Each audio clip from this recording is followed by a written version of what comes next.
Hi folks, Matt Easton here, Schola Gladiatoria. Now this is a quick video just to ask you, if you haven't done already and you are a UK citizen, someone living in the UK, please fill out the consultation on crossbows. So there is currently a consultation process going through the Home Office website, and I'm going to put that link below. And I also want to give a shout out to this point to English Shooting channel, and I'm going to put a link down to English Shooting's recent video on this very same topic. So if you don't want to take my advice, you can take his advice. It's very similar advice, but this is basically, please fill out the consultation, and these are the suggestions for how you might fill it out. This is how I've filled it out. I've just done it myself. The deadline is the 9th of April, okay? So you've only got a couple of days remaining. Please do it now. It only takes about 5 minutes. That's all it takes, okay? So you just need to be someone who lives in the UK. It's as simple as that. You can do it all online. Why is this important? Quite simply because there is a process at the moment to look at potentially introducing a licensing or permit system for the ownership of crossbows in the UK. This would be bad for a whole number of reasons. The things that they've done with air guns in Scotland has more or less been pretty rubbish and hasn't really worked, so much so that in fact the English government has decided to not have something similar to this in England because it doesn't work properly, it's rubbish and pointless and doesn't really achieve anything. Moreover, a point very well made by English Shooting channel, is completely disproportionate, because how many people are killed each year in the UK with crossbows?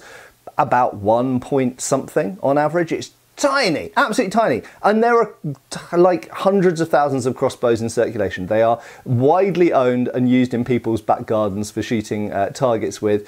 Particularly during the pandemic, a lot of people used them and were shooting things in their back garden, so much so that lots of websites actually ran out of stock of them.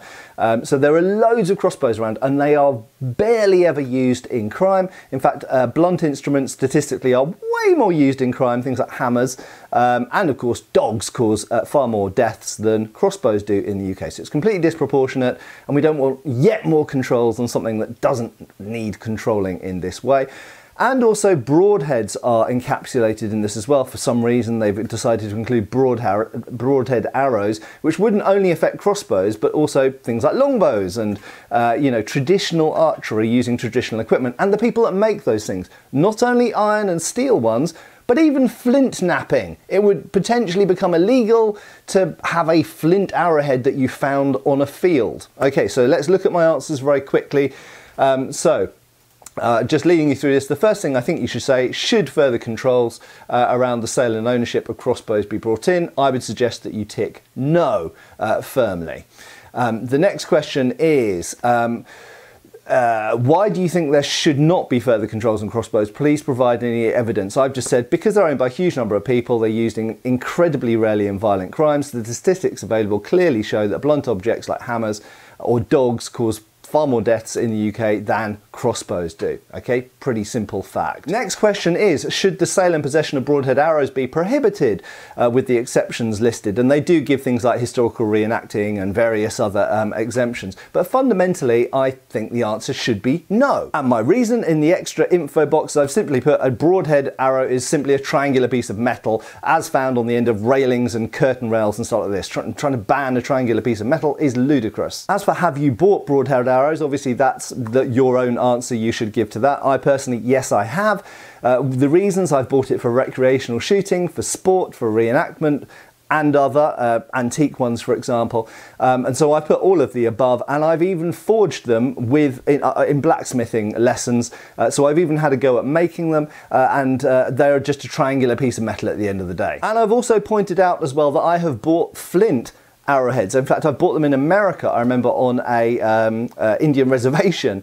So literally, I've bought broadhead arrows that weren't even made of metal. I've bought flint ones. Moreover, I've been an archaeologist, so I've been on field walking, and you can literally find broadhead arrows made of flint all over ploughed fields. There's like millions of them in the earth of the UK. Next is a question about broadhead arrows. If they were prohibited with certain exemptions, would any of the exemptions apply to me? For me personally, it's tick all of the boxes. Basically, all of them could apply to me. And that includes historical importance, so antiques, I'm an antique dealer.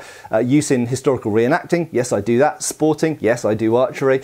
Use in film and theatre, yes, absolutely. On a number of levels, I get involved with TV programmes, but I also make, obviously, documentaries for YouTube. Possessed on behalf of a museum or gallery, that one's a bit more vague for me, but I do work with museums on replicas, so yes, that could potentially apply. And antique over 100 years old, yes, I deal in these things. But even if none of these things or just some of these things apply to you, obviously give your own reasons and then your justifications. Next question, do you own a crossbow? Actually, I don't. I've borrowed crossbows plenty of times and I've shot crossbows plenty of times, but I don't actually own one. Obviously, if you do, or if you own multiple crossbows, then say that. So next up, if a licensing or permit scheme was brought in, would you consider applying? For me, yes, I would.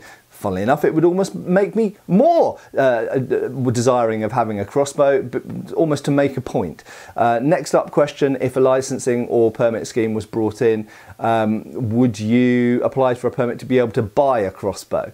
So there's a slight difference between own and buy there. Anyway, same reasoning for me, the answer is yes. And the next question is, do you use a crossbow for any of the following? I've personally clicked that yes, I use it for personal or recreational shooting, or I have done in the past. I don't know, on a regular basis. Sporting competition, yes, I have in the past.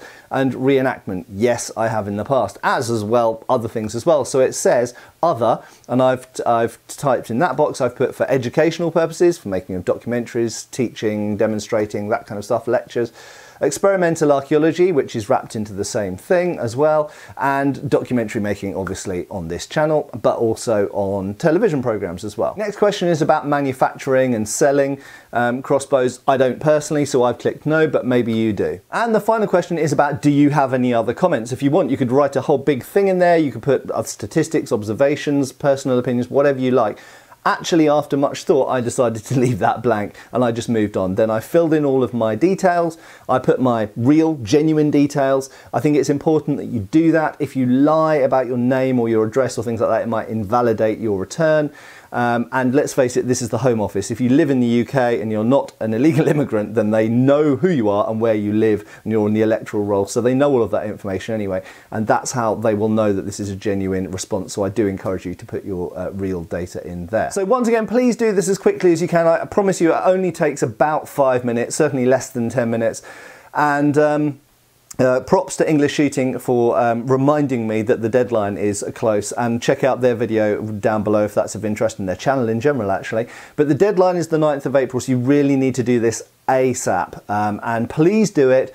Even if you don't own a crossbow, I don't own a crossbow, even if you don't own one now, think about people like me or Todd or whoever who make videos related to history and military history and stuff like this. Think how it would affect us, reenactors, archery, also the manufacture of broadheads. Think about the ridiculousness of the suggestion of banning broadheads when a broadhead is a triangular piece of material. It's not even necessarily even metal.